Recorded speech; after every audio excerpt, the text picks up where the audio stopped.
എന്താണ് കോഴിക്കറിയാ? ഓഹോ. എന്താ? അല്ല, എന്നൊക്കെ പ്രായമുള്ള കോഴിയാണല്ലോ, കഴിക്കുന്ന മുമ്പ് ഒന്ന് ബഹുമാനിച്ചേക്കാന്ന് വിചാരിച്ചു. എന്റെ കാശ് നശിപ്പിക്കാൻ വേണ്ടി മാത്രം പറിച്ചു വിട്ടിരിക്കുകയാണോ തന്നെ? ഇനി വല്ലതും ഉണ്ടോടോ നക്കാൻ?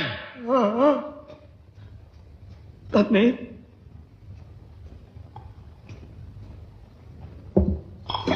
മീൻകറിയാ? ഒരു വടി കിട്ടുമോ? പിന്നെ വടി ഇവിടെ ഉണ്ട്. എന്തിനാ? ഇതിനെ ഒന്ന് കൊന്നു തിന്നാനാ. പുഴയെന്ന് പിടിച്ച് അതുപോലെ ഇട്ട് കൊണ്ടുവന്നിരിക്കല്ലേ. ഉപ്പുമില്ല, മുളകുമില്ല, ഒന്നുമില്ല. ഉപ്പ് ഞാൻ ഒരു പാത്രത്തിലൂടെ കൊണ്ടുവയ്ക്കാം. പാത്രത്തിലോ? എന്നാ താനൊരു കാര്യം ചെയ്യും, ഒരു 10-15 പാത്രം ഈ ടേബിളെ നിരത്തി വെച്ചിട്ട് ഉപ്പ്, മുളക്, ഉള്ളി, ജീരകം, കരുവേപ്പില എല്ലാം ഇട്ട് വെച്ചാല് ഞാൻ എന്റെ പരുവത്തിനടുത്ത് കഴിച്ചോളാം. ഇനി മേല ഞാൻ അങ്ങനെ ചെയ്യാം. തന്നെയൊക്കെ തീറ്റി